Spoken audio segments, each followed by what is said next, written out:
we've talked about it in letters, and we talked about it on the phone. But how you really feel about it, I don't really know.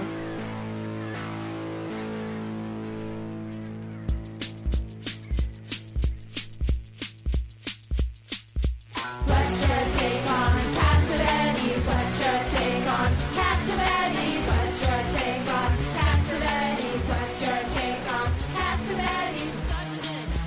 Genius. Misogynist. Genius. Misogynist. Genius. Misogynist. Genius. What's your take on Cassavetes? What's your take on Cassavetes? What's your take on Welcome to There's Sometimes a Buggy, irresponsible opinions about classic film. I'm Elise. I'm Dave. This week, it's the Setsuko Hara Acteurist Oeuvre-view once again. We'll be talking about 1957's Tokyo Twilight by Ozu, and 1960, jumping ahead 3 years, talking about Daughters, Wives, and a Mother by Naruse. Now, she probably did other films in between these, but we can't find them with English subtitles if so. Yeah, these are the ones that were available to us, and fine films they are. We're going to have a lot to talk about, I think, Elise. Sure. Let's begin with Tokyo Twilight. So, Tokyo Twilight, its reputation, I mean, I always knew it was the one that is considered to be different from the others, at least from this period. That it is. Apparently Robin Wood at some point called it the one nobody wants to talk about. I got that from a very nice little article in Senses of Cinema by Danica Vandevelde. The first time I saw it, I did think it was very melodramatic by Ozu's standards and not quite know how to absorb it. It's also very, very grim. With a jaunty soundtrack, but we'll talk about that. This time around, I liked it a lot. I thought it was very complex and not highly melodramatic. Maybe it only seems that way if you've been watching days and days of other Ozu films and then come across this one. But compared to a melodramatic melodrama, content, the plot elements yes, are melodramatic. but the style is working against that most of the time. And I think it's quite instructive that we are going back and forth between Ozu and Naruse here, because this feels like in some way a reaction to Sound of the Mountain. I did also come across a little article on Cinema Adrift that talks about how there does seem to be a conversation going on between Naruse and Ozu's films, you know, during this period. I guess the later 50s and the 60s. An extremely productive conversation for both of them, I think. Ozu, unfortunately, is not going to get very far into the 60s. But well, yeah. During this period, in any case. Naruse died in the 60s too, didn't he? Did he? At the end of the 60s, though, so we got to continue a bit further. When we did our first Setsuko Hara Ozu, we were trying to describe elements of Ozu's style. We talked about his weird scores, but we really didn't come across any examples of that. This must be the one that we're remembering. No, it's the later style in general for Ozu. The one that I actually remember the best. But it's very striking in this film. Yeah, this sets the tone for what he's going to do for the last 5 years of his life. And he made a lot of movies in that time. And some of them are comedies, right? Like Good Morning. But his last film, An Autumn Afternoon, that's the one that I remember the best because I've seen it a couple of times. The score is entirely in this kind of oompa mode.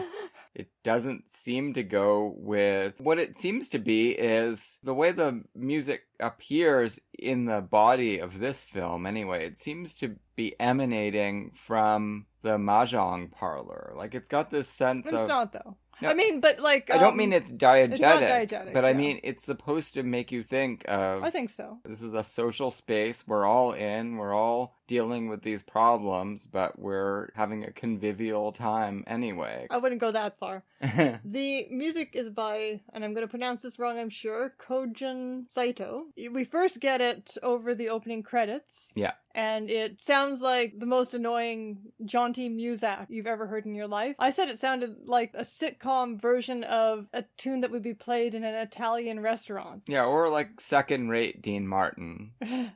more like 4th rate. Yeah. The first time it comes back, now the first several scenes there is no music, and then it comes back, and it does seem to be diegetic at that point. It is the first time we see the mahjong parlor where the mother works, or she owns it. Yeah. Then afterwards it's associated, I believe, with the scenes with the mothers and daughters, and it certainly plays during the crucial scene with the mother and our main character, who is not Setsuko Hara, our main character, Akiko. It might be the scene with her and Akiko, or it might be the scene with her and Setsuko Hara, I'm not sure. But anyway, it comes back then too, and it plays against these highly, highly melodramatic mother and daughter scenes. Yeah. But later, we'll see if I'm right when we watch a couple of these later Ozu ones. We've got 2 more to go. I remember this kind of music being played in between scenes in those. Yeah, like in shots of laneways. Yeah. In those films, for me, it has the effect of no matter what happens, we're just going to keep going. Not in a particularly happy way, but also not in a particularly sad way. It's just what it is. Yeah, detachment. Yeah, detachment, like detachment. Like that's a weird kind of detachment, not particularly associated with Buddhism or anything. It's just Ozu. Non-attachment might be a way to describe it. Not like Western detachment. Yeah, that's a better way to put it. Honestly, seems like it is inspired by elevator music. Yeah, I think it is. There's something really interesting about the way it's used in his films. Well, we'll keep talking about it. We'll keep talking about it as we see it occur or hear it occur again. The other thing to note about late Ozu style, I still haven't read the Paul Schrader essay. We kind of probably should have done it for we should have. This series, but we didn't. But the idea of transcendent style, to me, that evokes, well, transcendence. Like there's something religious, grand, and otherworldly about such films. But if Ozu's style is transcendent, well, his content isn't a lot, and gets less and less so as he goes on. The things people are talking about in this movie are, well, food, always. He loves his food. We've already commented on that. Doing a lot of drinking, women too. Alcohol, I mean. Going to the bathroom starts to become a theme at this point. Was that dog lifting its leg in the final scene too? Yeah, pissing. Pissing is like a huge thing in late Ozu. Oh, and making filthy sex, like the men, like just have bit parts just in order to make sexual comments, dirty sexual comments about the female characters, and comment on each other's, like the different characters' speculations about their sex life and how they're, exhausting each other with it. It's true. So his style is I don't know if you want to call it style or content or both, but it is very earthy. That is consistent with one aspect of transcendentalism as we know it through the American version. We've talked about this with reference to Vidor, the emphasis on seeing the universal through the particular. So Thoreau is talking about his beans most of the time in Walden, right? And I think it has an effect much like the Muzak in that no matter how despairing things get and how melodramatic things get, it's a way of keeping things, as you say, grounded in the particular. Yeah. The opening first few scenes are very interesting in their structure. They're somewhat comedic. And there's sort of this punctuation at the end of every scene where there's just like some little extra thing thrown in. Like there's a hat. Yeah. At the end of the first scene. A guy who left his hat. Yeah, and then we see the hat at the end, just an extraneous shot of the hat. Well, they mention, he'll come back and get it one day. Yeah, and then just little shot of the hat as we depart the scene. Then we get playing with toys. A lot of Shishirio playing with his granddaughter's toys. I'll use a term from mindfulness now, because I do a little bit of meditation and I've read a little bit about it. It has this effect of creating space. Just creating space in the scene. All of these extraneous things going on. And in fact, pretty much everything is extraneous at this early part, where we're just getting to know the characters and feel our way inside of this world. A little bit of plot starts getting dropped in, but it's all space at the beginning here. There's space within the scenes, and the scenes themselves are creating space within the movie. Of course, as we go on, that space is going to disappear. Definitely assuming, I think, that the audience members that Ozu cares about anyway will have some familiarity. They'll be like, oh, okay, here's Shishirio, he's the kindly, sort of absent-minded dad, halfway to being a shell. He's got some problems with the daughters. How's he gonna handle it? Not well. It's gonna go very differently from how it has gone in certainly any of the other Setsuko Hara I wonder if this Ozu one, films. if Tokyo Story was inspired by Make Way for Tomorrow, I wonder if this one was inspired by Miracle of Morgan's Creek. Daughters, phooey. He even looks like he's going to kick Akiko at one point if Setsuko didn't stop him. He's quite frustrated with her. So yeah, it starts in a bar. Yeah, well, yeah, right off the bat, going to be a lot of drinking to get through these characters' dilemmas. But Shishiru never gets drunk in this one, not even close. He's pretty on top of things. But he hears he about... has some oysters and some rice porridge to get a balanced meal in there. Soak up the alcohol. That's always good. He hears about his son-in-law who had to be carried off by his students, which is not a good thing. So we know already there are problems in the extended family for Shishiru. This, of course, makes me think more of Sound of the Mountain than anything else, although we do know that Noriko even had problems in Tokyo Story with a previous husband. Yeah, so this is like an expansion upon this. There's no indication, like Setsuko Hara talks about her husband getting irritable, and I think that does mean he's possibly violent. Yeah, but there's and she says he takes it out on the child, which sounds really scary. Jesus Christ. I didn't even catch that, That's what she said. I didn't notice that because when she says irritable, I wasn't necessarily reading that as abusive right away, but there does seem to be like a subtext. Well, there have been readings of the film, because like I said, I was looking at articles here. That same Census of Cinema article does read him as abusive, but yeah, it could just be emotional abuse, yelling. I mean, we really don't know. But when she says irritable, the way she plays it is that it's more than irritable. No, and also she's left. Frightening, so. yeah. I'm sure he's frightening. Yeah. And that's good enough reason to say goodbye. There is, of course, a wonderful little scene at one point between her and Shishirio where he apologizes for having pushed her at this guy instead of the guy she wanted to marry, and she says, "That's fine, it's all in the past," and you know by this exchange that this was like the worst mistake he ever made with her, and he's ruined her life. Yeah, but she has the good grace not to actually ratify his statement. She just... But they both know what's going on. Yeah, but here they're settling back into this relationship we know very well from previous movies. Even though she is absolutely nothing like Noriko. No. She isn't masochistic or self-sacrificing, and she does not suppress her emotions. No, but they're very comfortable together, and they do like spending time together. And then there's this other variable that hasn't been in some of the movies that this is evoking, which is another daughter who's also at home, who is not at all comfortable with him. He doesn't know what to do with her. Now again, it should be noted that this was written by Ozu and Noda, his regular collaborator. It doesn't appear to have been based on anything. This is just something they wanted to do. From that same article, there's a quote,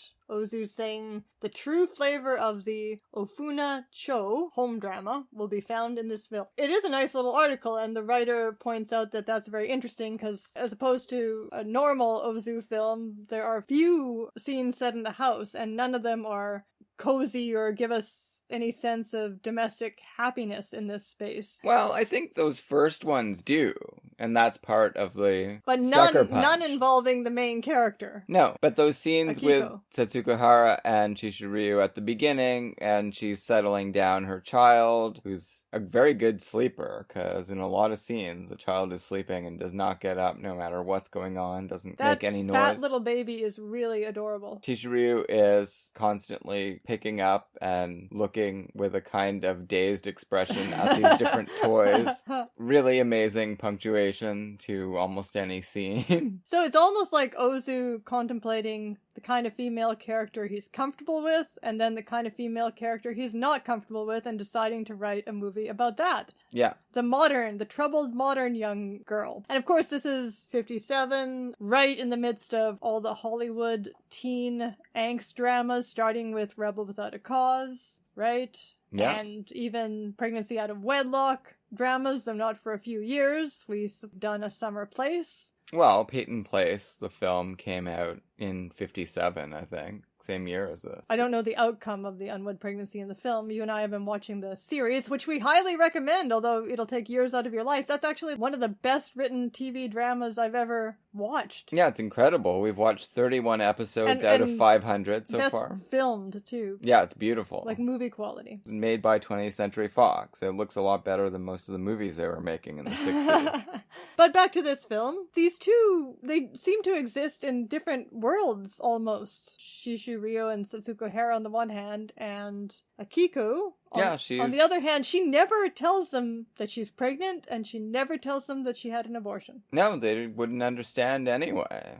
They just don't... She's come in from a different genre, and she's brought the genre with her. We do see her go around, try to get her life together, and it's just not working out because, principally, there's no cooperation from this guy that you can't even find most of the time. Ken? I kept wondering, why would you not... I live in a family where every other day somebody has a teen pregnancy. And my two sisters who had teen pregnancies told me first out of almost anybody, I think, in their entire lives. Definitely first in the family. It's like, why would you not confide in your sister? Especially when she's so nice. Would not the sister's presence, the older sister, have made up to some degree for the mother's absence? But there is just, no matter how caring Setsuko Hara is, there's just no real relationship there. And the father talks about how he actually gave more love to this sibling. But again, we never see any evidence of that. No, we don't. So it's interesting, all of these weird tensions within the film, all these weird disparities. The other variable at the beginning here is Haruko Sugimara. Right.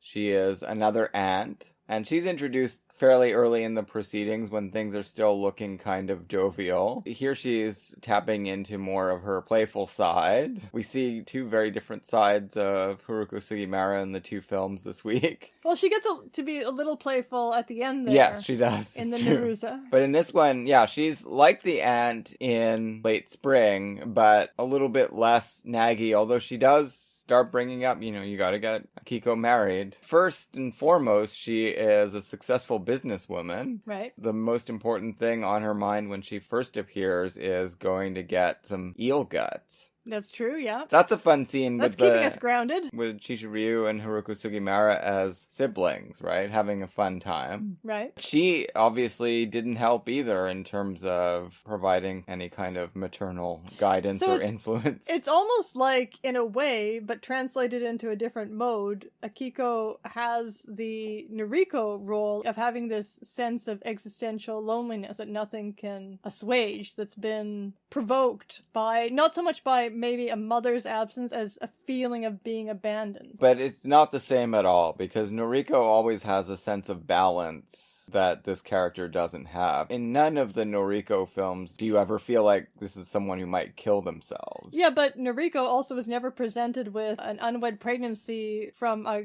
guy that now appears to almost hate her. No, of course not. No.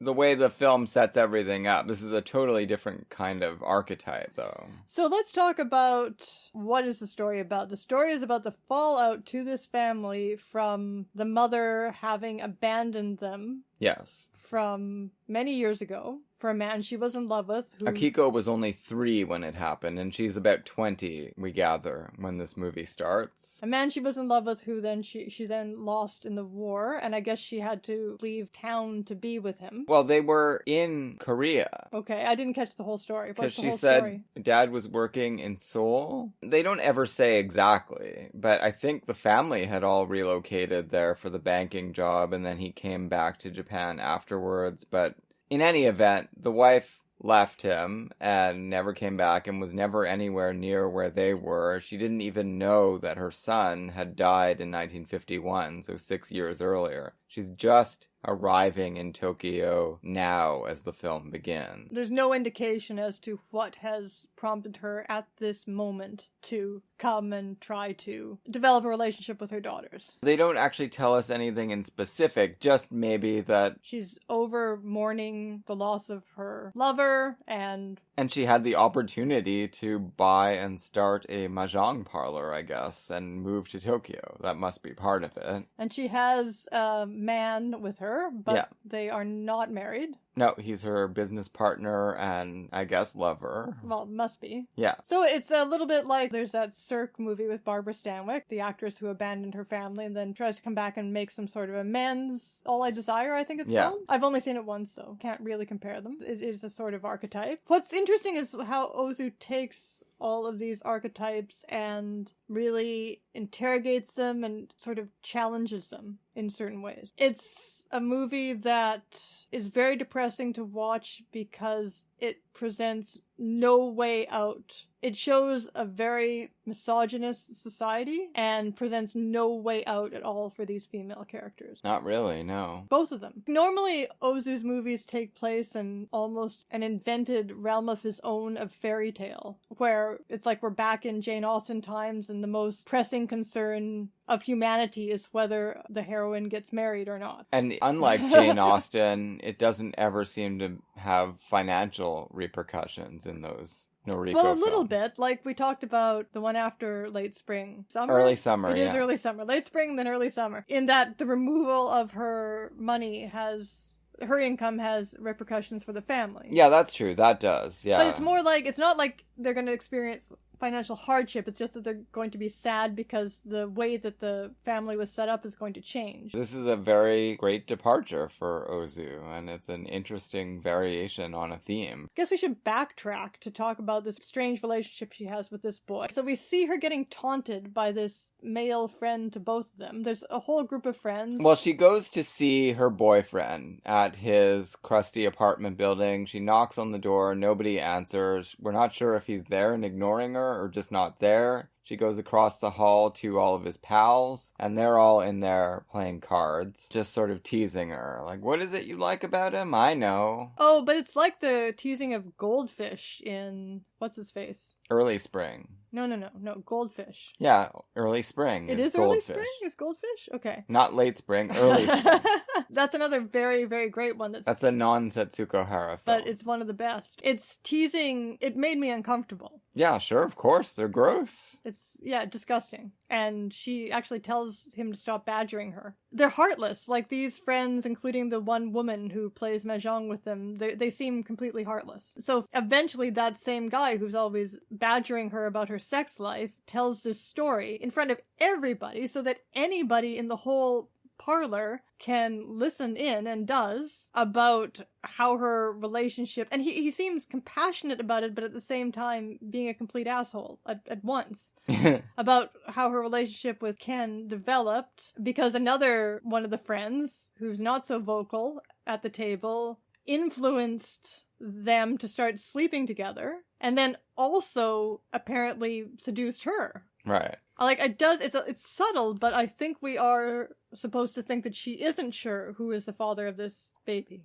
Although she hopes it's Ken, because he's the one she's actually in love with. Right. And their relationship has become... This is why he is being such a jerk, because their relationship has become very embittered as a result of all of these sexual complications. Yeah, and that's all just alluded to. It's all just alluded to. You really have to put it together, but it's there in the performances. This is a relationship that is going nowhere, but she has no choice but to try to get it back on track, and you just never feel like there's any chance for it to work out. So this is like freaking like dangerous liaison stuff, but it just gets casually referred to during this Mahjong game. It really is Ozu and Noda thinking about the modern world, modernity in terms of sexual decadence, for sure. I guess the most decadent thing you could do is play Mahjong either at your home or at the parlor. What's interesting is that there's such a feeling of being appalled by modernity and young people's sexuality at the same time as a total absence of judgment. There's judgment on these jerks who aren't even really characters, they're more like plot devices who, like, there's kind of arbitrary blame put on this group of friends. They're all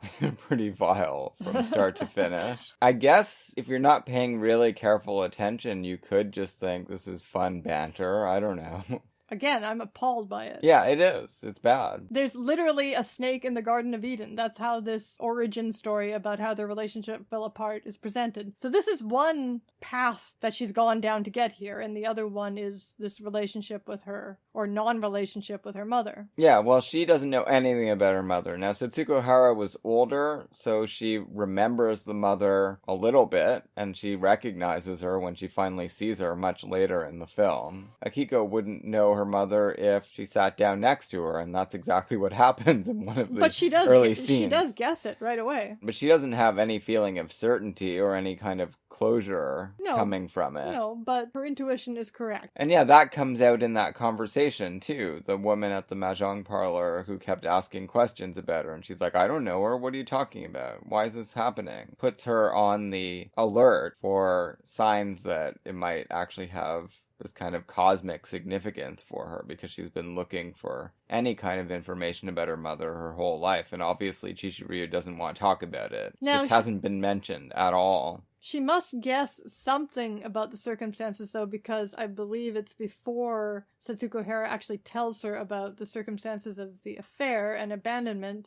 that she starts talking about sharing tainted blood with her mother. Of course, she knows that her mother left the family, so that's... And presumably for another man, therefore. She was a wayward mother. And she has grown up feeling like this is a possibility for her, I guess, as well. That she is going to be... Well, yeah, there's this feeling that... a bad girl. Yeah, that the women in the family are... There's something wrong with them. She's been carrying this around with her because they don't have a mother. Although she doesn't feel that way about Setsuko Hara. That's why they can't really talk, because she thinks Setsuko Hara is a different kind of person from her and couldn't understand her problem. She says, Takako takes after father and I don't, because I don't even think he is my father. I think it's just some random guy. The only way to make sense of this is if, in fact, despite the best efforts of the father, the daughters both always knew who he actually favored. Yeah, well... So he's trying to compensate by showing overtly all of this affection. But the strain shows. Yes.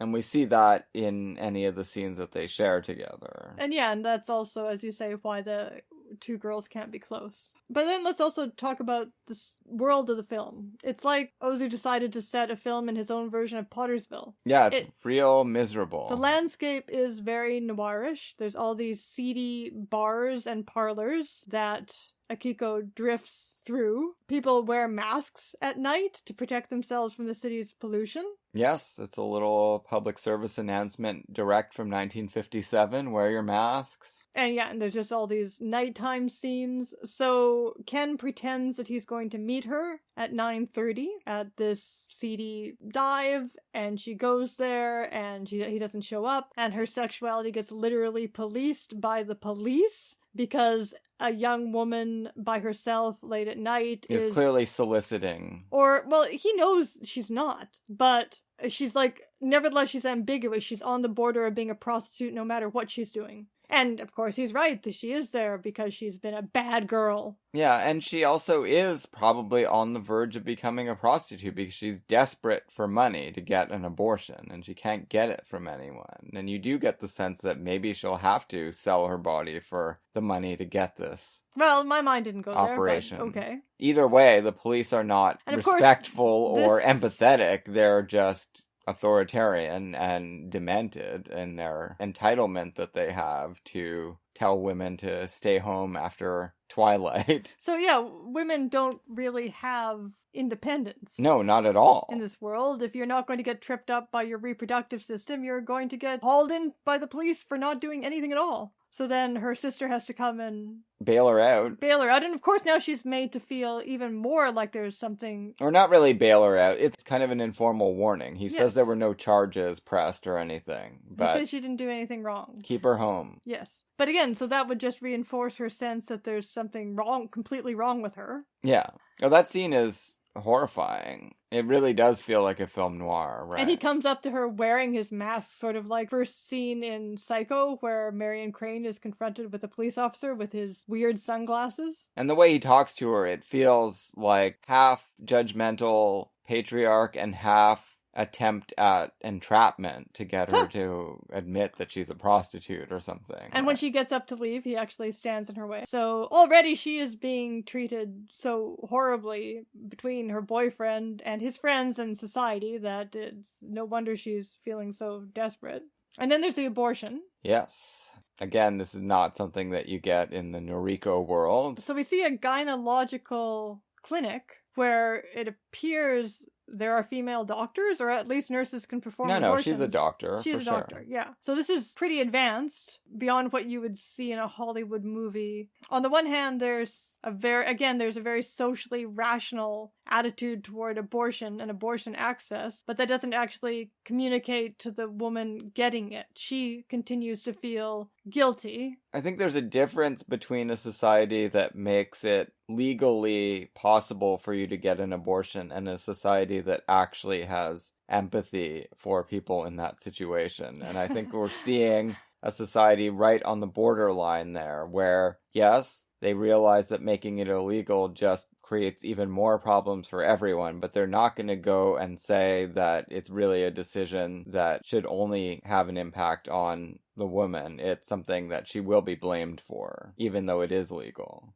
Yes, she's been bad, and now she's going to do a bad thing. That's certainly what comes through in this film. Now, again, that might be Ozu distorting the society. I have no idea. We don't know enough about Japan in 1957 to know whether... Oh, well, to this day, I don't think medical handling of abortion is always free of moralizing. Society in general isn't free of moralizing about abortion, so how could the way a doctor handles it? Right, and no matter what, you're going to a doctor and basically asking them to say it's all right. So you're kind of deferring to them and allowing yourself to be judged by them no matter what. I do remember going to a pharmacy feeling panicked and getting a morning after pill once. I don't even remember what the woman who gave me the prescription said, but it was harshly judgmental. Yeah, I've been involved in that situation too. I was feeling kind of fragile at that moment, and I was absolutely shocked to receive that at that moment, right? Yeah. And that was like nothing. That was just a morning out. I didn't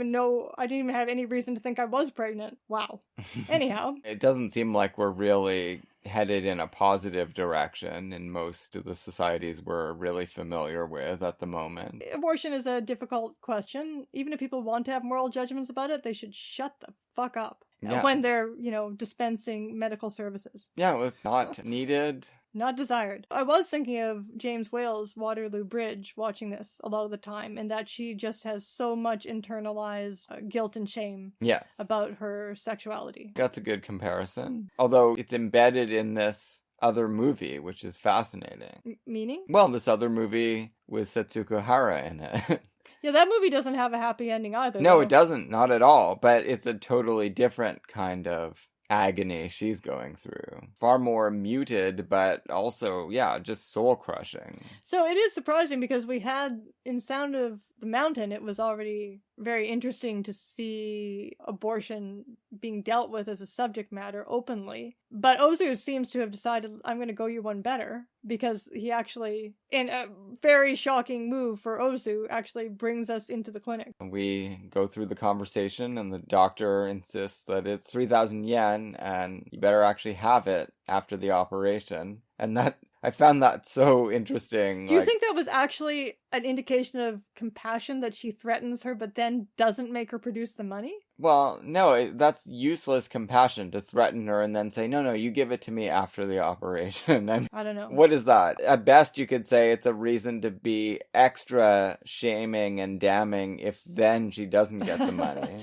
You told me you had it. You assured me you had it. You liar. It comes out about the mother? Yeah, Haruko Sugimura, the aunt, is the one that brings all of that into focus because she says, I got into the elevator and then I just ran into her. She's here. What's she doing in Tokyo? Well, yeah, it's bizarre. That's when it comes out. And Setsuko Hara is there during that conversation, and so she's like, okay, tell me where she is. I want to go see her. All of this stuff with Setsuko Hara and the mother is playing against expectations of Hollywood versions of this fallen, abandoning woman. And her relationship with her daughter, I think that's all very deliberate. Obviously, you don't expect that Setsuko Hara is going to show up only to, and especially since it's being played by this actress, only to tell this woman off and tell her to fuck off. There's no smiles. There's no passive aggressive. No rapprochement.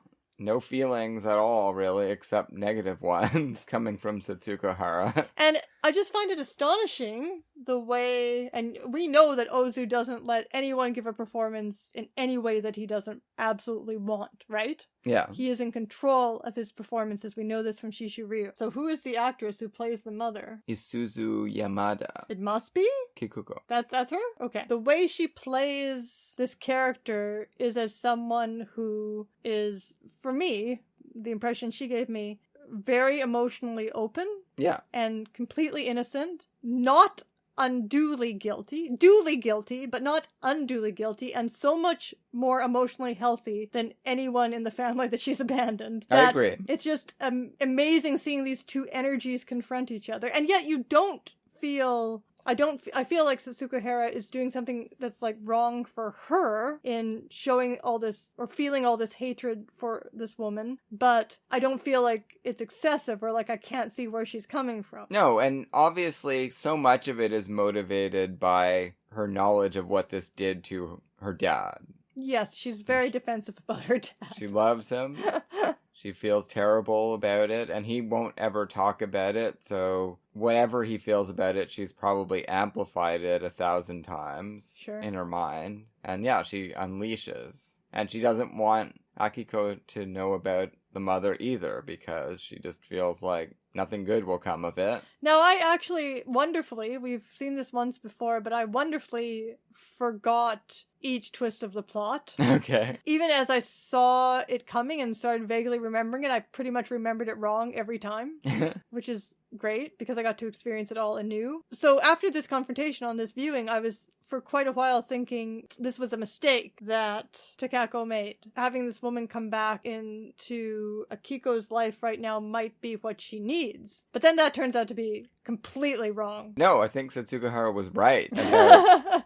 For this family, this mother is no longer required. Just stay away. You can only worsen the situation. But then it eventually comes out between the sisters that the whole story of the mother's abandonment. Well, because of the gossiping friends, they watch everything that goes on at the mahjong parlor, so they know that Setsuko Hara went there and had a confrontation with the owner, and there could only be one reason for that. So yes, Akiko then knows this is her mother and demands more information. And so she then relates this story to her own situation, which Setsuko Hara knows nothing about, and believes that her mother must have not known who the father of her child was, just as she doesn't, and that shows that she is purely evil. And just a contaminant. Yes, that's when we get the scene again with Ken. So she goes on a drinking spree. Akiko goes on a drinking spree, ends up with a sort of compassionate. Yeah, that noodle shop guy is great. Guy. No, he is. He actually brings her in, calls the doctor, arranges for everything, and he sits by her when nobody else is there, and he says, well, I had to. She's my customer, right? Like, yeah, and all he wants from the family is that they know where to get noodles at the end of it, right? But that just sets us up to think that things might get better, and they don't. No, she's dead. But what I'm talking about is like when she first arrives at the shop, and he's showing her some kind of compassion. Oh, right? yeah, no, I mean, what? There's only so much he can do. He can bring her noodles and booze and not be mean to her, but that doesn't help. No, but that's better than what she has been experiencing. But then she runs into Ken, and Ken takes this opportunity to taunt her. Well, he says, you're on your own. I've been tossing and turning over this, losing weight over it. Fuck you. Yeah, but he's being completely sarcastic. Yeah. And this presumably has to do with her cheating on him that we heard about. But it's not appropriate because she's been through hell, and so she attacks him. Yeah, she slaps him in the face several times. Rightfully attacks him. I mean, that's melodrama, I suppose, but... No, but it's completely plausible and called for in this moment. It belongs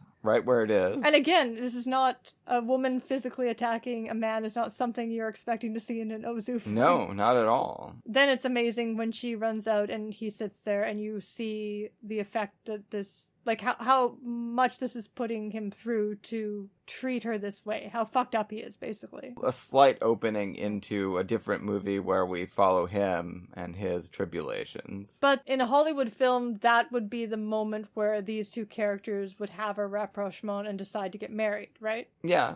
And he doesn't even go with her after her accident, that at first looks like a suicide attempt, or successful suicide, it looks like, but it appears to be an accident caused by pissing again. Obviously, she's drunk. He doesn't even go with her. She's not paying attention to what's going on. She probably doesn't And she's, care like, at really that upset. moment whether she's going to die or not. But she does say she wants to live after there's no chance for it anymore. Which weirdly is one of the few really comforting moments in the whole film, to hear her say that, though she dies. And it's such a fascinating deathbed scene. They're both yelling at her, like, don't say that! Shut up! Shut up! You're gonna be fine! There's nothing comforting about what they're doing.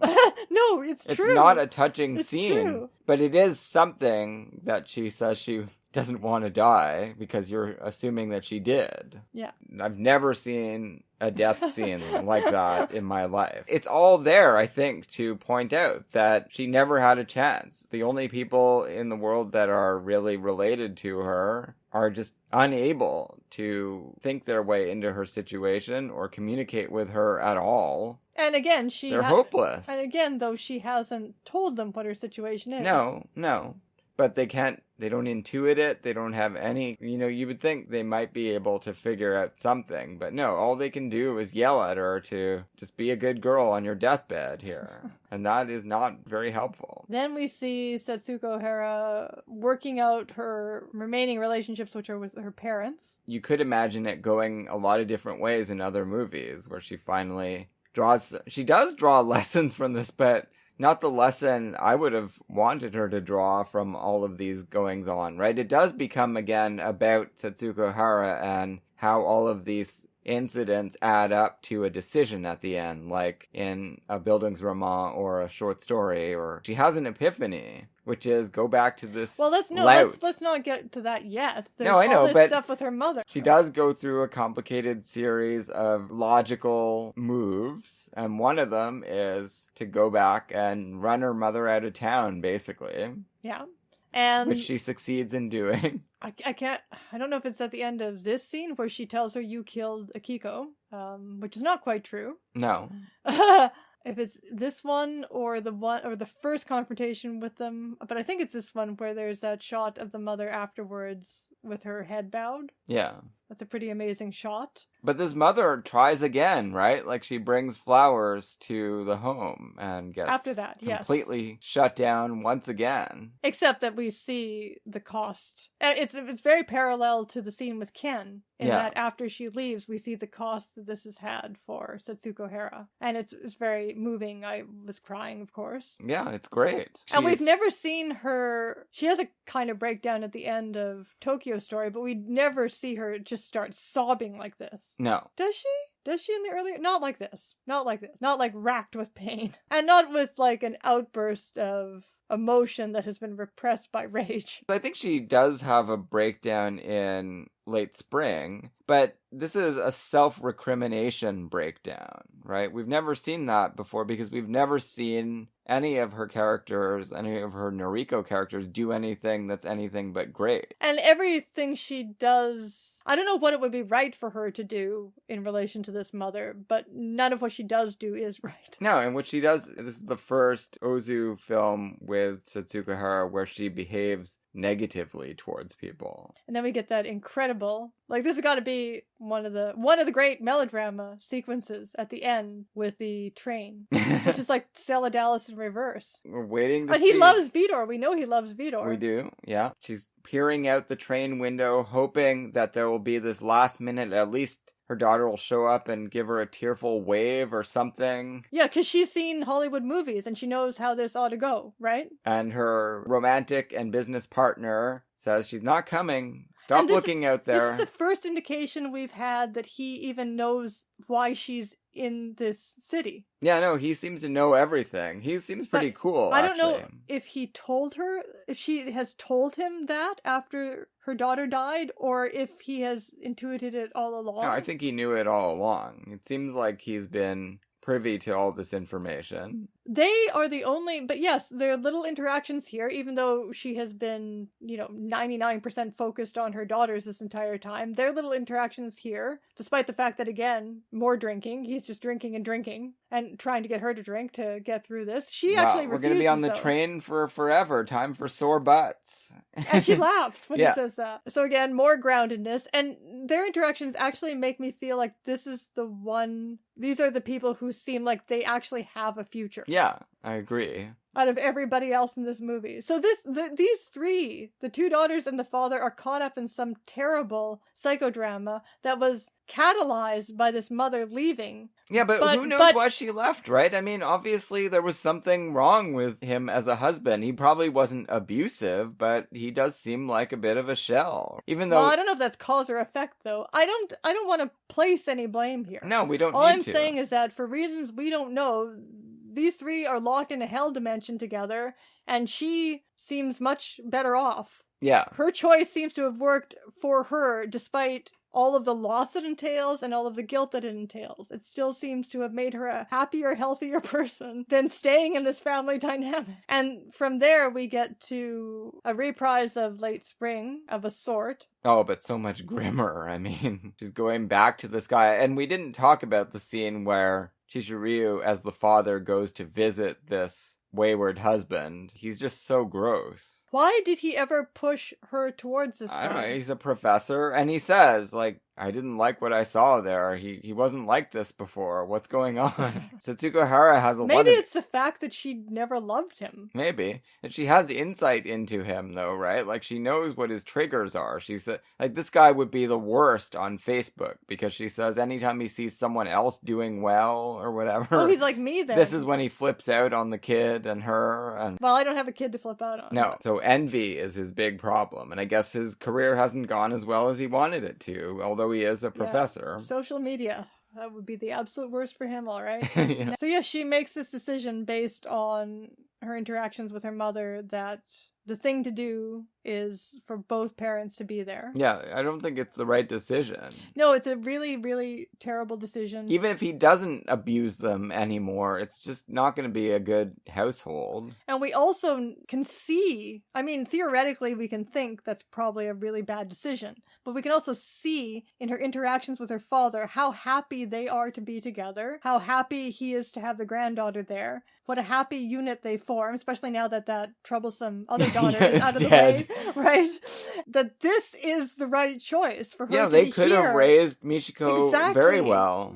Exactly. And, finally have a healthy dynamic in the household. But he says, okay, you're deciding that. I'll get Mrs. Tanizaki back and she'll be the maid. Oh, and there's also a little parallelism between the scenes after the partner intuits what's going on with the mother. Well, he doesn't have to intuit. He sees her staring out the window. But then the father says the same thing to Setsuko Hara. He says, you can go, you can still catch the train. Yeah, so he's less damaged by all of this than she is, actually. Yeah, she's created a whole psychodrama involving her parents in her mind. Yeah, he's not demanding loyalty from her. Like, Exactly. If you go say goodbye to her, you're dead to me or something. And we see, it's amazing. It's a mark of how amazing this movie is that all of that about their relationship and her psychological problems is conveyed to us in that one remark of his. Yeah, yeah. The men are actually more, other than Ken, more useful than usual in an Ozu film. Yeah, I guess here. it's true. The women are fucking things up here. Yeah. And the men are actually more useful than usual. She leaves, and Chishiryu, instead of peeling an apple, is left with a remainder toy that didn't get packed up, like that hat that was left at the bar. Oh, I see, yeah. And he looks at it again with bemusement, but it is not to be. Their little makeshift unit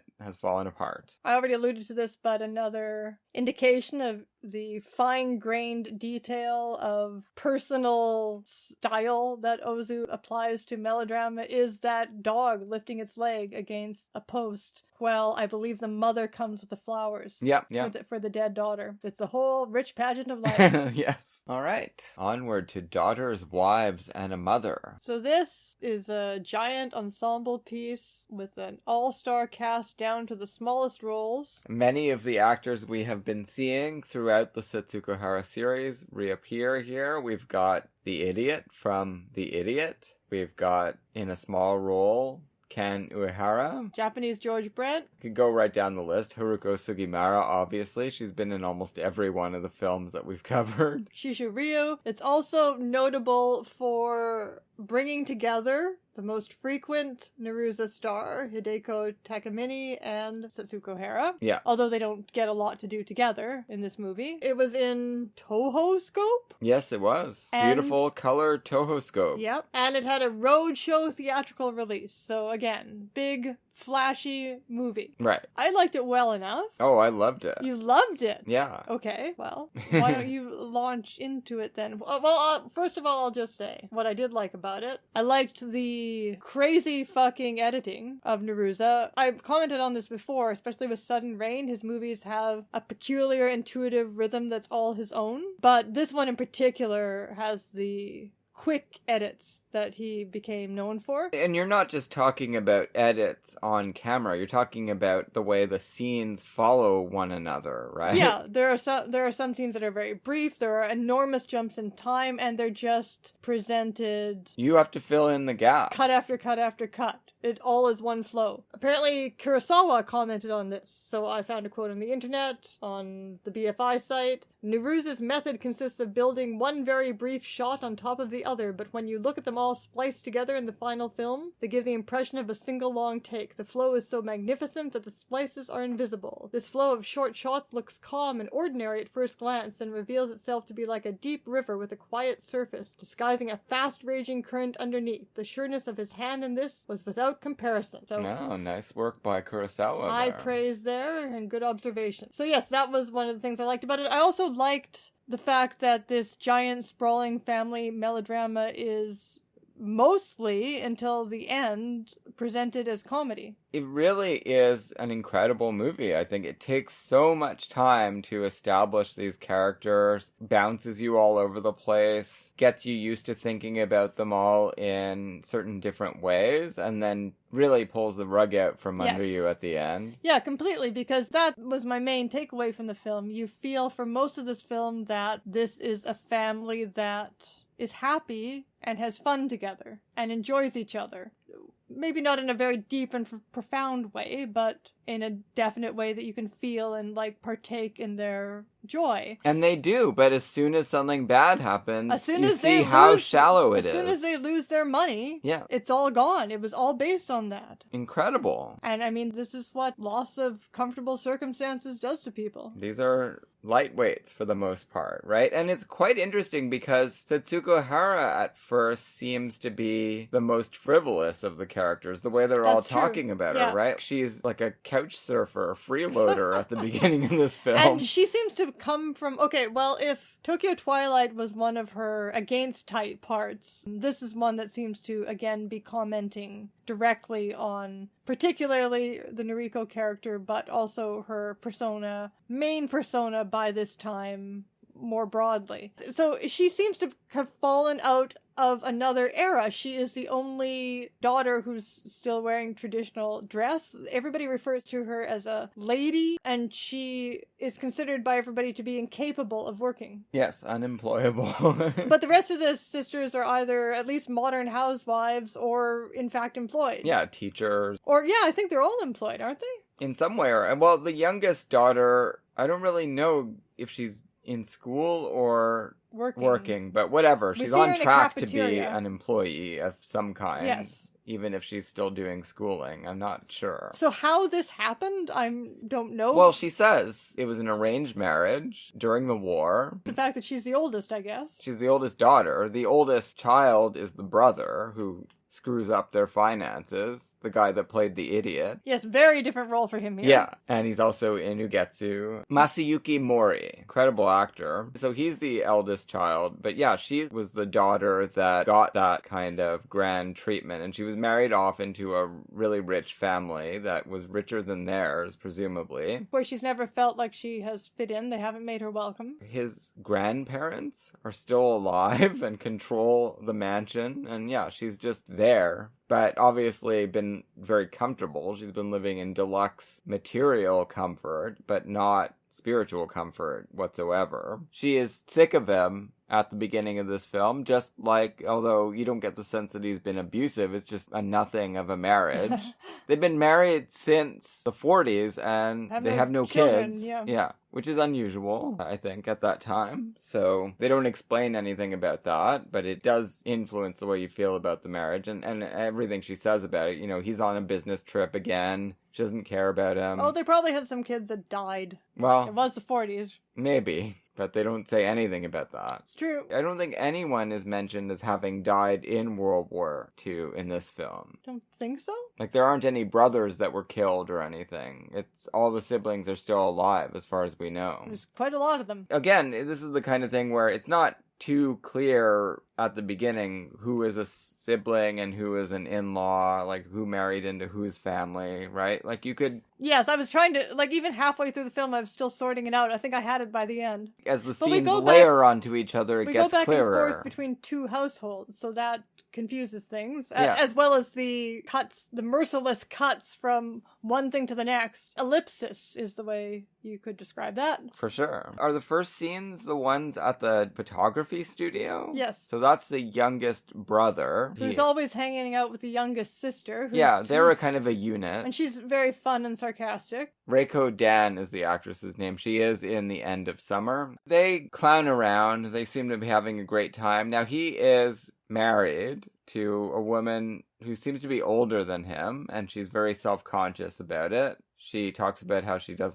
not nearly as attractive as all the models that parade through his studio. Looks alright to me. He's the one who also says that his sister can't be a model because she's 36 and doesn't know how old she is before someone tells him. Well, he's the younger brother. You don't think about these things. She's just old, that's all. Then we're sort of given a tour of the different households through the lens of the insurance saleswoman, which is an interesting thing in itself, right? Sure. Traveling sales lady. It's true. You don't see that much in American films. Insurance sales is always some depressing guy.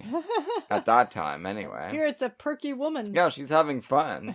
I mean, she's not always succeeding or even succeeding at all. But she doesn't seem like she's going to beat her wife over it or anything. No. Or drink herself to death. So the first stop on her itinerary is the second daughter. She's married to a mama's boy. Yeah, we hear about that right away. The problems dealt with in this movie are reminiscent of that Borzage film about the younger and older generation being pitted against each other. After Tomorrow. After Tomorrow, that was it. Right. Sorry, no, the problems in the two films, in Tokyo Twilight and this one, were both reminding me of Borzage film. Which we did. I am bringing it up. It's not just name dropping another film. We did do an episode on that. We did. Definitely check that out. It's kind of interesting you mentioned that, though, because I do feel like in this film, Haruko Sugimura is playing the closest thing we've seen her do to a Beulah Bondi role. Like a negative Beulah Bondi role. Sure. Because that's what she's doing. Negative Bondi. Yeah, definitely. She's a cranky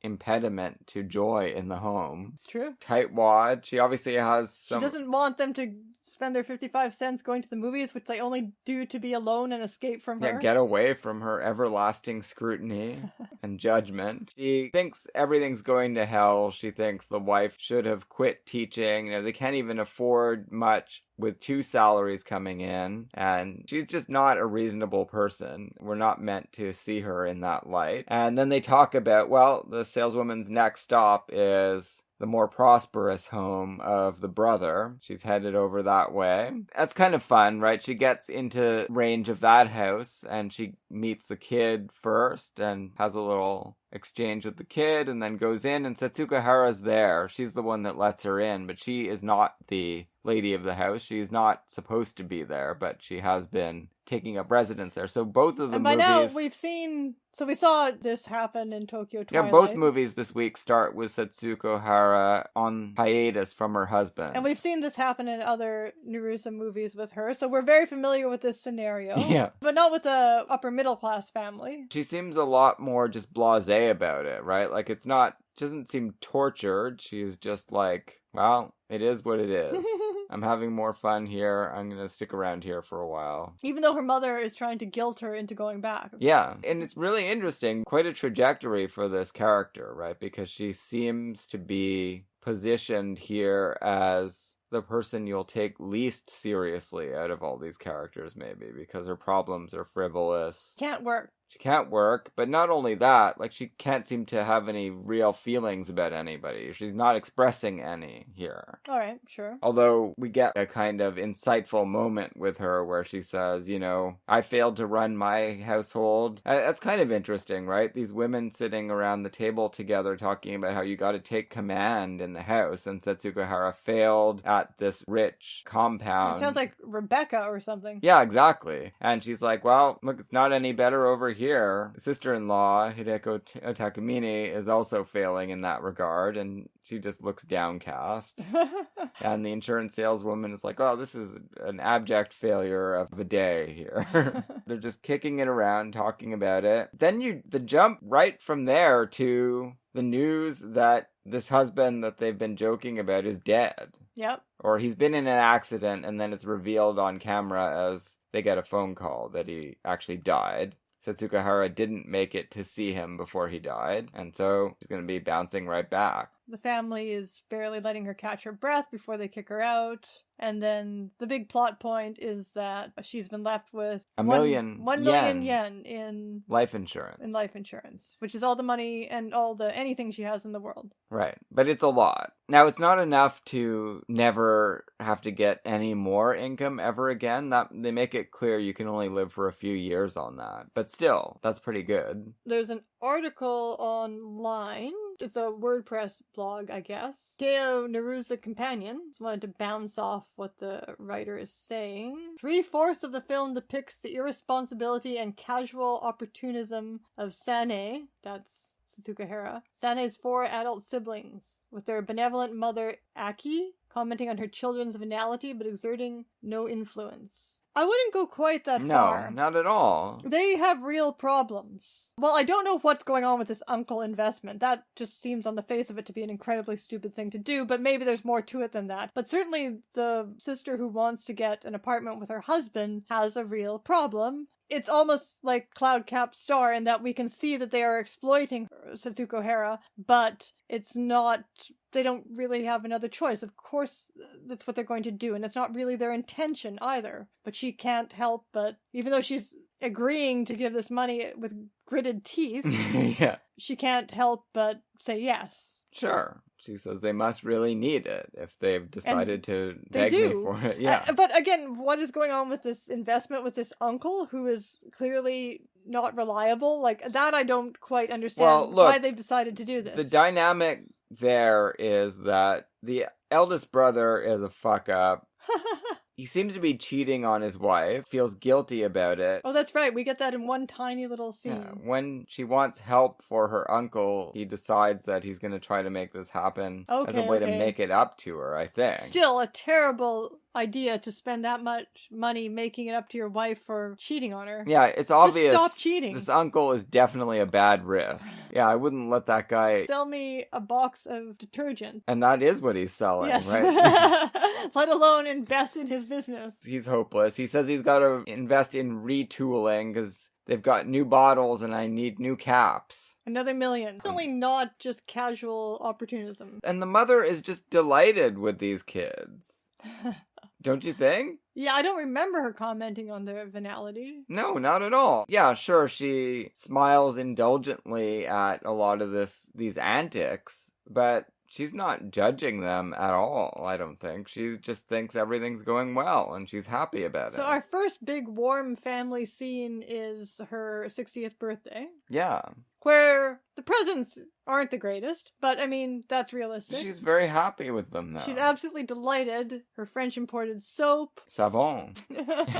And her weird vase. Oh yeah, that was great. Her weird 60s modernist vase. Oh, and a new tea ceremony set. I don't know what happened to the old one. You gotta update your tea ceremony No. set. He says something must have happened to it because he said this is not nearly as good as our old one, but I'm right. Lost in the war somehow, the tea set? I don't know. There's all kinds of fun things going on action in this first half of well, the film. there's that whole romp in the country. In the country that's reminiscent of Four Daughters. Yeah, a little bit. It's true. But filmed by the photographer. Yeah, they got son. Super 8s. Yeah, which is then shown home movies with editing, shown at the 60th birthday party. So actually that is the first fun family scene we get. And just the rhythms of it and everyone bouncing around and laughing, which usually makes me want to puke when I see it on film. It really works for me here. Yeah, it's really delightful. It is. And of course this is very crucial, right? Because Setsuko Hara's character is done with romance. So this is the one way in which this movie really challenges her archetype, her persona. This is the movie where I have found her the most attractive of all of them. Well, color.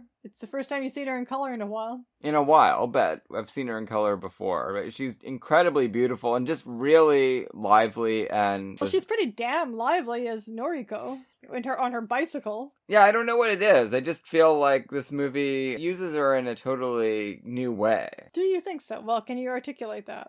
Other than saying that you found her very attractive. Yeah, obviously that's nothing of a comment. But the scenes with Tatsuya Nakadai, these are pretty intense love scenes. I don't really feel chemistry, and he just seems kind of stunned most of the time. And he has nothing to do, except listen to her banal stories. True, but... Which is like a gender role reversal there for most love scenes in movies. Yeah, I think the important thing is the way she's behaving in those scenes. Well, I mean... And he's a great actor, and we've seen him do incredible things in other films. He's the lead in The Human Condition, which is an extraordinary experience of a 7-hour movie or whatever it is. And he really runs the gamut of emotions in When a Woman Ascends the Stairs. He's the best friend, potential romantic partner, very brutal towards Hideko Takemine at the end of that. Here he doesn't have a lot to do, but he brings something out in the Setsuko Hara character, and in Setsuko Hara the actress, that I don't think we've seen in any other movie. Well, I think maybe a good example of that is, and a good example of the comic mood that prevails for 3.75 of the film, is the vacuum cleaner scene where they have a sexy romantic scene alone in an apartment while she's trying out her first vacuum cleaner. Woody Allen thinking about President Kennedy's assassination to avoid sex. She is thinking about newfangled household appliances to avoid committing to any kind of actual erotic tension between her and this guy, because she's told herself that she is resigned to widowhood. Yeah, like Noriko, she doesn't want anything to do with marriage anymore. So I found also a Cinema Adrift article on the movie where the writer says, Hera is full Madonna in this picture. Some of the most absorbing moments in the film are between her and Nakadai. Popular expectation of Hera would never allow her to fully indulge in romance. But there are traces of longing to be found within each of their stares. I understand that that's a generalization. I understand that when you're writing about films and actor personas and auteur signatures, you have to make generalizations that can always be challenged, so I'm probably not being fair here, but I'm going to challenge that generalization, because we've seen her be a wife many times. Oh yeah. We did see her in Blue Mountains have a romance. A lot of these romances that she has are, like, even in Blue Mountains, it was very strange and unusual. Yes. I think this was... And quirky. It wasn't face value sexy or anything. No, this was, though. Also that scene where they're walking together, of course, and there's an awful lot of passion in Temptation, where she's got this father-daughter fixation. Yeah, but going again, on. Yeah, we know that she's capable of conveying very strong emotions and affecting us, but not quite in exactly this way in any other film. Yeah, that scene where they're walking together and they happen to run across Tanur Hara, who had been introduced to her just a couple days earlier as a potential new husband, and she doesn't remember him, and then she starts laughing about how she completely forgot about him. It's amazing. That could be my favorite scene, actually, because I don't think we've ever seen her do anything like that before. True, like, more than there being sort of sexy chemistry between these two, it's more like the way when he shows up at the vineyard, which is captured on camera. He's in a glowing white shirt. And her face just lights up. Yeah, exactly. That's what I'm registering from all of this. It's not something that we've ever seen any film have her do before. I would go back to that bicycling scene. Yeah, but that doesn't feel like she's activated by... Like, she likes being with that guy, but it doesn't feel like he's the one that brought that out in her. I guess that's true. It just feels like this is what she's like when she goes for a bike ride with a friend. We know that this marriage of hers, like, she's never been in love before. No, it was an arranged marriage and not a good one. But do you think that she's never seriously considering marriage with Nakadai? I think she's considering a relationship with him of some sort. And what do you mean, like extramarital? Well, maybe. Why not? Or marriage. I mean, he seems to be wanting her to marry him anyway. Then he actually asks her and she refuses because she doesn't like the age difference. Exactly. She doesn't think his family will accept it or whatever, but she obviously expects to see him more times anyway. Yeah, that's for sure. She is giving something up. In the back of all of this is Ken Uehara, the master of tea, who is a very wealthy man and is ready to step in to marry her, even though she didn't remember him on the street 2 days after their informal first meeting as a negotiation towards marriage. But he is so taken with her, as people always are when they go to these arranged marriage meetings and realize this is Setsuko Hara that they get to marry. So would you say that in this movie, in contrast to her Noriko movie, she has an erotic glow that's not autoerotic? Yeah, exactly. Like, it does have to be brought out by someone else, at least. And it goes along with this general blossoming of the character, right? Like, we start to get to know all these other facets about her. That she is the one that really cares about her mother, through thick and thin. Which is not surprising, because we've seen that happen in Tokyo Story.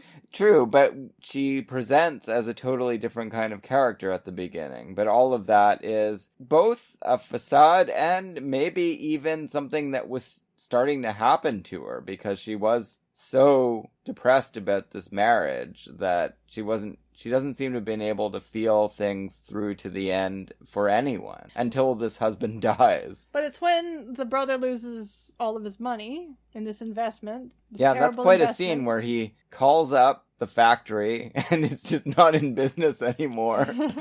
And he's like, oh boy, he takes a walk over there and it's just gone. We saw this disappearance of this guy coming the whole... Yes, and he's mortgaged the house in addition to taking half of Setsuko Hara's money. Yeah, and so now they have to sell this house. They've already gone through the math earlier of what they'd all get from this house when they realized they might have to feed Hera's mouth. Yeah. So they already know the math, but now that the house is mortgaged, that none of that applies. Nobody's getting anything. And they have to figure out who's going to look after the mother. They're all discussing this in front of her like it's a perfectly rational question. So where she should go, and that fact that nobody wants her. It's very funny and very, very depressing, right? The chips. Oh yeah, and then the brother and the sister, the youngest brother and sister, keep munching on these chips. Yeah, the most callow children. It is hilarious, but it also is like every crunch is a punch in the mother's face. Yeah. I mean, it really is. And it works on both of those levels. And they were the ones who were kind of, prior to this, they were providing the most fun to the family. They seemed to be the thing that was like, their joy in life seemed to be the thing that was knitting everything together. Yeah, exactly. And they kind of do, but they are hopeless in a crisis. They just fall apart. Yeah. And turn into little monsters. Little chip monsters. It really feels like, well, there's nothing left. I'm going to grab these chips before they're gone. And yeah, all of this is masterfully orchestrated by Naruse. And each of these things lands perfectly. I think this is an incredible film. Yeah, the comedy really never goes away. No. In the midst of it was just a lot for me to take in. In the midst of all of this, that other plot line, going back to Haruko Sugimura, with the help of 200,000 yen from Setsuko Hara, they are going to be able to put into effect their plan to move out on her and get their own apartment or condo. But Haruko Sugimura is like, you do this, I'm just going to commit suicide by old folks' home. With what money, though? Because they've established that you have to pay. You have to pay more than Setsuko Hara's No, but currently that's not paying. established until they go, right? So there's a whole sequence touring the old folks' home. Which looks terrible. Yes. The mother is there, too. And there's these old ladies doing a geisha dance or something? Yeah. Very badly. And everyone's sitting around and they're like, I thought this would be really depressing, but it's okay. Oh, God. And everybody's, like, much older than them, too. Yeah. And, of course, Haruko Sugimura probably isn't. She's probably still in her 50s at this point, but she's playing older. And well, but probably everybody in the scene is playing older, so it's deliberate. This is where we see her totally different side, where she's alone with her contemporary, the titular mother of the film. And she says, this was just an empty threat on my part. I don't want to come here. And you have to pay money to come here? I thought it was free. I thought it was like prison. They just put you here. No, you have to pay for your prison. That's what they do. But at the end, the mother is looking, still has this brochure sent to her. Yeah. I don't know where she thinks she's going to get the money to go to this old folks' home. She doesn't have any options here. No. And the two who come through for her are Setsuko Hara and Hideo Takamine. Yes. And maybe it just does make sense that the youngest in a family would not be any good in a situation like this much of the time. No, They are the babies. And they are also clearly belonging to a different generation. Yeah, I don't think that this movie is actually condemning them. I think it's saying, look, they're irresponsible. They're not evil, but they really have nothing to offer in this situation, and it's depressing. The plot is that a supposedly, again, not entirely, because everybody's cheating on each other, but a supposedly happy family, as far as the siblings and the mother are concerned, faces this economic crisis and proves to be jerks. And then again, we see, as you say, how shallow this happiness is, but at the same time, it's not presented with bitterness. No. It's all presented, again, very lightly and with comedy that just continues through the whole thing, and that flow that Kurosawa is talking about with the editing, too. As far as conveying a tone of pessimism, tonally, it's one of his least pessimistic films. He can get a lot bleaker than this. Well, that's true. And the ones without Setsuko Hara. It's interesting that Yearning is also about a younger man in love with an older woman. So this seems to be something that I don't recall too many other films exploring that kind of scenario other than the Naruse film. What do you mean, in Japanese cinema at this time? Yeah. Sure. So it seems to have been a subject that he is more interested in than his contemporaries. As far as we know, yeah. Yeah, again, we're going on a very small sample size. But it's also a familiar melodrama trope, so... See, this doesn't go the way it goes in Yearning, which is a great film. Or in... very depressing Or one. in All That Heaven Allowed. And then we get the, Make Way for Tomorrow ending, and the final scene, which seems to bring the moral of the movie down to old men are completely useless, but old women still have some purpose to serve. And it made me think, this whole business with the baby and her ability to calm the baby, this proving her usefulness, as well as having a lot of pathos.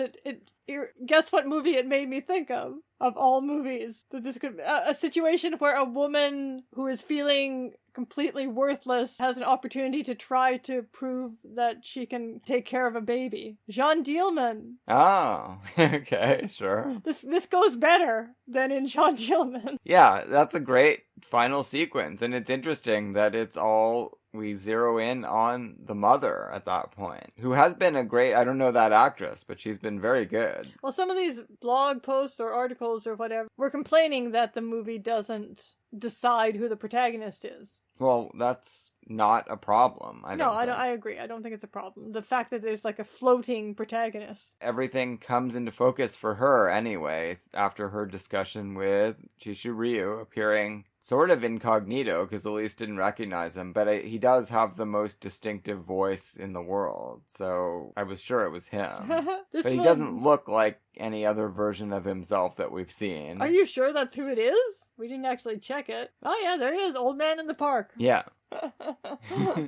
Yeah, he's got a really distinctive accent. Or way of speaking, anyway. No, it's an accent, apparently. Is it? Yeah, because we saw those interviews with him where he talked about how he kept his accent even though people were telling him not to. And... I guess, but also his manner of speaking. Yeah, and no, he's one of the most... stunned face. He's just a completely unique... human. Yeah. But is she actually going to have... Like, she does have this epiphany that she's still a worthwhile human being at the end, but is she actually going to have any child-raising opportunities? Well, she does, because there's still this little kid with Hideko Takamini's family. But I think she's going to stay with them. Yeah. Well, then what's going to happen to Setsuko Hara? She's agreed to this marriage that she didn't want. Hopefully she can back out, but all of that is left to the imagination, right? Yeah. If she can back out, then maybe she and her boyfriend can still... Exactly. Do some... Maybe... Once she can actually focus on that problem, they can actually overcome the age difference thing. Yeah, the way is open. Anything can happen. This movie is it's so one of protean.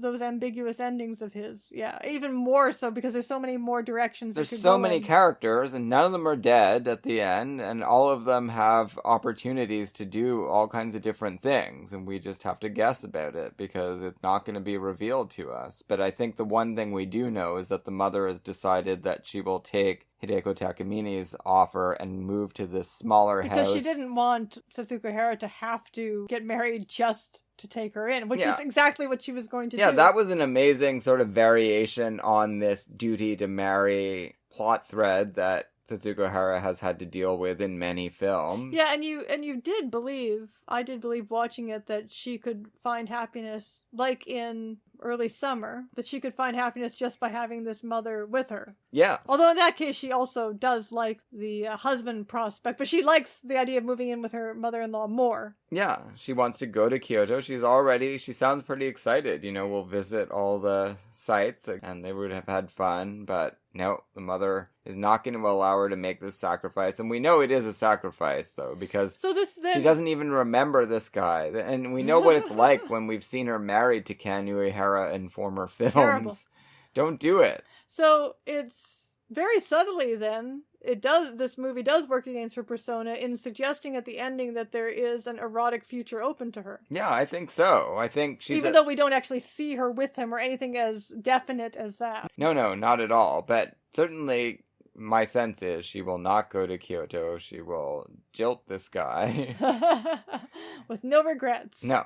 And maybe go to the vineyard, maybe not, but she certainly could. Well, I mean, she's going to have to do something because she only has 200,000 yen or something left at the end of this movie. Yeah, it's fascinating when she's theorizing about what she could do, right? She says, I could be a maid or, I could sell insurance. Yeah. They are very much putting her down and not being very helpful with her by continually insisting that she has no ability to work. Both like in elevating her and demeaning her, right? Has she gone to college? Obviously not. She was married as a teenager, I'm sure. Because in Repast, we thought the wife probably had gone to college. Or music school. Or something. Yeah, music conservatory. Yeah. But I mean, when she is talking about her options in Repast, this is a kind of work that she's never done. She has no experience in, but we are made to believe that she will find a way. She even brings it up in this one. Let's start a restaurant, or she mentions that to her mother, and she's like, no, I'm too old, and you just can't do it. Yeah, exactly. So yeah, her future is very unwritten, but and they're all telling not her hopeless. Yeah, they're all telling her all she can do is capitalize on her looks. And I guess this mother is going to have to be content with knowing a couple of children came through for her and that she can still calm a baby. Well, no, one child came through for her and one stepdaughter. That's even better. Yeah. You do get the sense that, because Hideko Takamine, I don't think it's as crucial a role in this film as Setsuko Hara's, but it's a good little role for her too, and obviously we know how important she was to Naruse, and he clearly wants to emphasize what's going on with her at the end. This may save her marriage as well. She wants to start afresh, create a household that will really have something in it for all of the members. And what's interesting, too, is that, at least going by the Wikipedia stub, and let me see IMDb here. Yeah, seemingly IMDb too. Unlike the other Naruses we've seen, this wasn't based on any prior source. Oh, no? No, he worked with 2 screenwriters, both of them. Apparently these were his main screenwriters during the 60s. One of them also was working with him in the 50s and worked on Repast. And the other was one of the screenwriters for The Human Condition. Oh, really? Yeah, or let me see if he was one of them or the only one of them. One of them, but there weren't that many. These are good screenwriters that he was working with. And they came up with something original. No, this is a remarkable entry. I wasn't sure what we were going to get. I figured I would like it because I've been a big fan of all the Narusos that we've seen. Yeah, I guess it surprised me. I just needed extra time to absorb all of it. And it was such a contrast. Yes. Even though it was actually shorter than Tokyo Twilight, somehow it gave this feeling of being... It was certainly more sprawling. Broad, sprawling, open-ended, as opposed to the other thing being this so tight, claustrophobic drama. Yeah, very focused. Yeah. So I think this was a good double bill, a very contrasting double bill. Yeah, we recommend it. Next week on the program, Elise, we head back to 1934. Okay.